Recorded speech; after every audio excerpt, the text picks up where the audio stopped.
Assalamualaikum warahmatullahi wabarakatuh.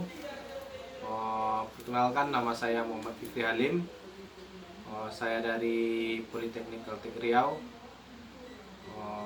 angkatan 2017, NIM 172030149. Di sini saya akan menjelaskan tugas dari sistem komunikasi satelit dan radar. Yang mana di sini saya akan menjelaskan yaitu contoh satelit di Indonesia. Untuk satelit yang pertama yaitu satelit 8A2. 8A2 ini adalah satelit terbaru buatan Lembaga Penerbangan dan Antariksa Nasional atau LAPAN. Satelit ini merupakan suksesor dari satelit buatan LAPAN sebelumnya, yaitu satelit 8 TUBSAT yang dibuat di Jerman. Untuk satelit 8A2 ini sepenuhnya dibuat di Indonesia, namun tetap menggunakan konsultan dari Jerman. Tujuan penggunaan utama dari satelit 8A2 adalah sebagai mitigasi bencana. Satelit 8A2 sering juga disebut dengan nama satelit 8 Orari.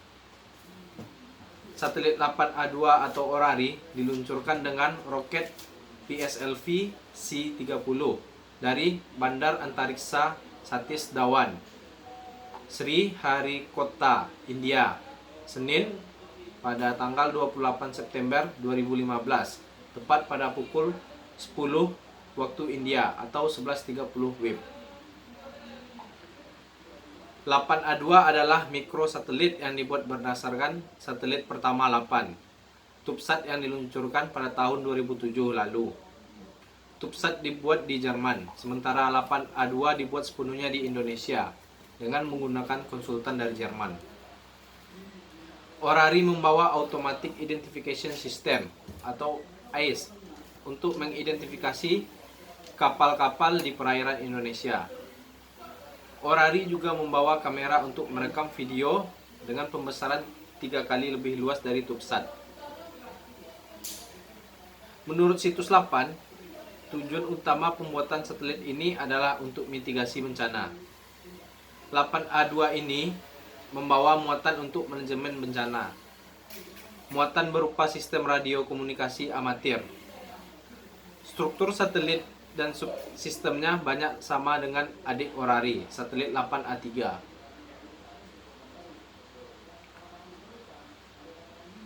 Muatan untuk observasi bumi dari 8A2 terdiri dari kamera video atau KAPA PAL untuk cakupan radius 80 km lebar tanah, dan KAPA HDTV untuk observasi video beresolusi tinggi dengan cakupan dasar 11x6 km per frame video. 8A2 juga membawa muatan pengulang suara dengan repeater APRIS untuk komunikasi Organization for Amateur Radio Indonesia atau Orari selama bencana. Satelit ini melayang di dekat orbit ekuatorial di 8-10 derajat dekat orbit sirkuler. Orbit ini akan membuat satelit mengelilingi Indonesia selama 14 kali dalam sehari. Satelit pertama yang murni didesain dan dibuat Perekayasa Indonesia menggunakan alat produksi dan fasilitas uji yang juga ada di Indonesia itu sebenarnya siap diluncurkan tahun 2012. Namun karena satelit utamanya Astrosat mengalami masalah, proses peluncuran pun ditunda hingga 3 tahun.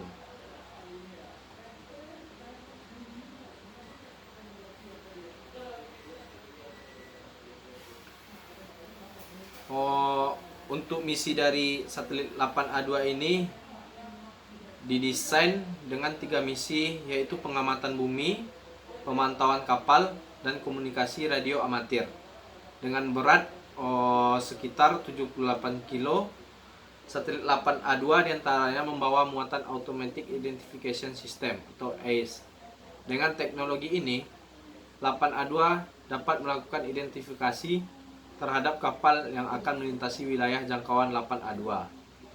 Selain itu, untuk misi pengamatan bumi akan menggunakan kamera digital, observasi bumi dengan kamera 4 band multispektral scanning.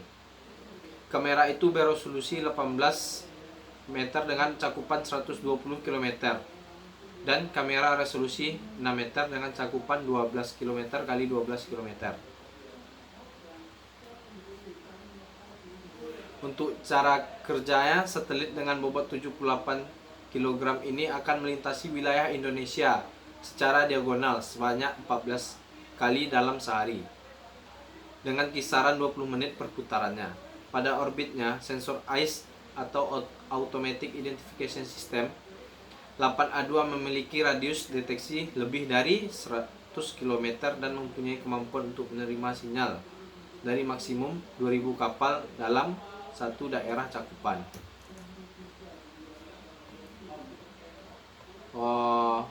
Baiklah, untuk contoh satelit di Indonesia yang kedua yaitu Indostar 2. Indostar 2 atau Cakrawarta 2 adalah satelit yang diluncurkan oleh PT Media Citra Indostar atau MCI yang mengelola dan mengoperasionalisasi satelit Indovision. Satelit ini diluncurkan dengan menggunakan roket peluncuran Proton Breeze milik Rusia dan lepas landas melalui Baikonur Kosmodrome di Kazakhstan. Peluncuran satelit Indostar 2 ini telah berlangsung pada tanggal 16 Mei 2009. Untuk latar belakang dari satelit Indostar 2 ini adalah untuk menggantikan satelit Indostar 1 atau Cakrawarta 1 yang telah 11 tahun melayani Indovision dan habis masa orbitnya pada tahun 2008. Satelit Indostar 2 adalah Boeing 601 HP dibuat untuk PT Media Citra Nusantara MCI yang bekerja sama dengan pihak asing bernama Protostar. Satelit 601 yang terakhir ini dirancang di pabrik Boeing Satelit System yang terletak di El Segundo, California, Amerika Serikat. Investasi ini menelan biaya sebesar kurang lebih 300 juta dolar Amerika.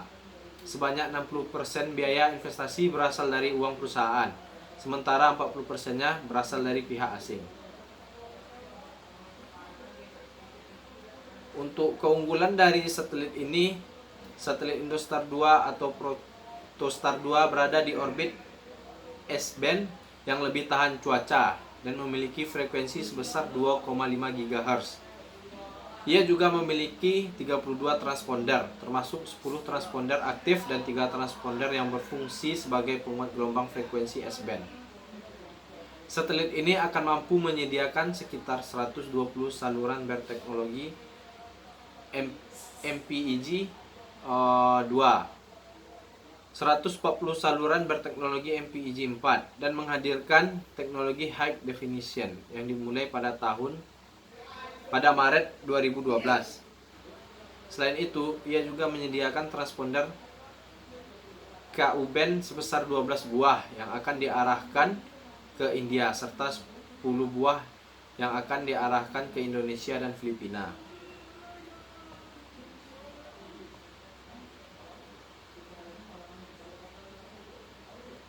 Untuk pengembangannya, dengan hadirnya evolusi anyar ini, Indovision diharapkan dapat mendorong dan memfasilitasi agar industri broadcast bisa tumbuh lebih baik.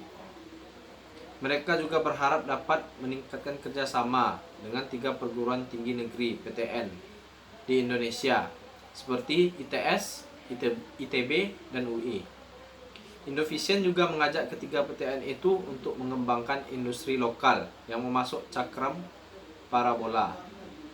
Selama ini, pihak Indovision masih harus mengimpor cakram parabola dari Taiwan yang bisa menghabiskan biaya hingga 15 juta dolar Amerika. Untuk itu, kerjasama dengan ketiga PTN sangat dibutuhkan karena dapat menghemat biaya operasional Indovision. Target pengembangan berikutnya adalah menggait TV-TV lokal untuk masuk di saluran Indovision.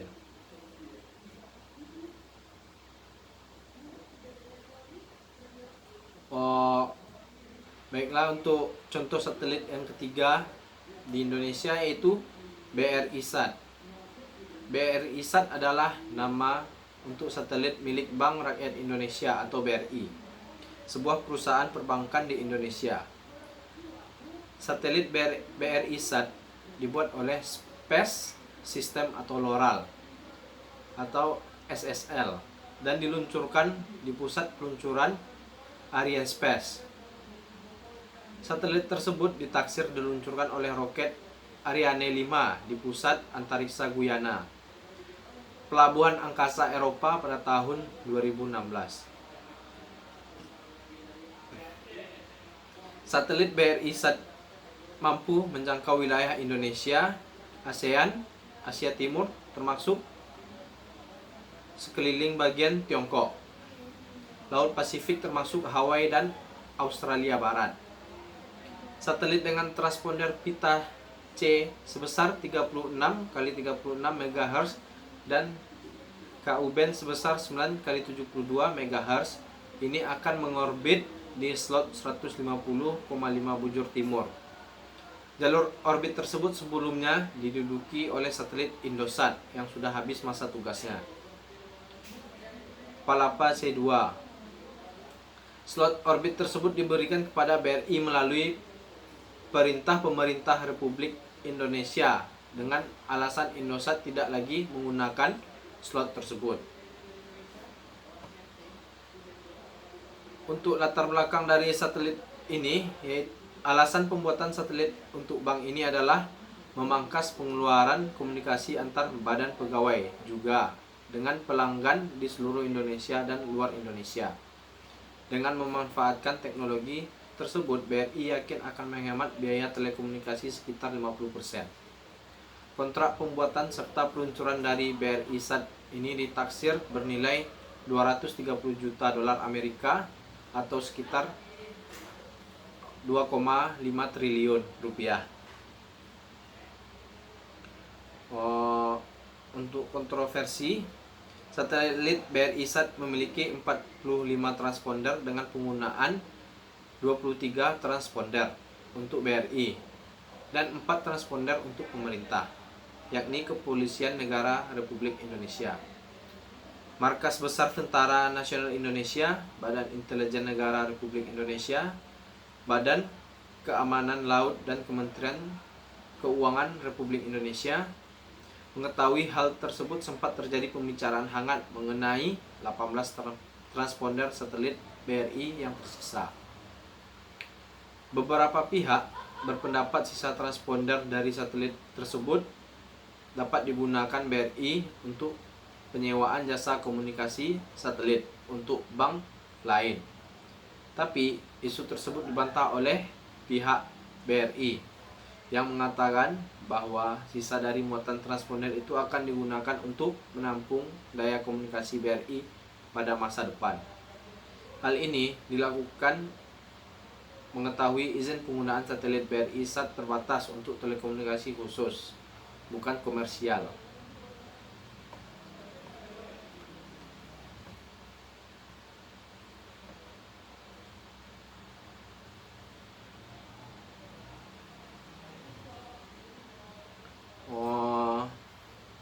Mungkin itu saja yang dapat saya jelaskan. Apabila ada kekurangan dan salah kata, saya mohon maaf. Saya akhiri. Assalamualaikum warahmatullahi wabarakatuh.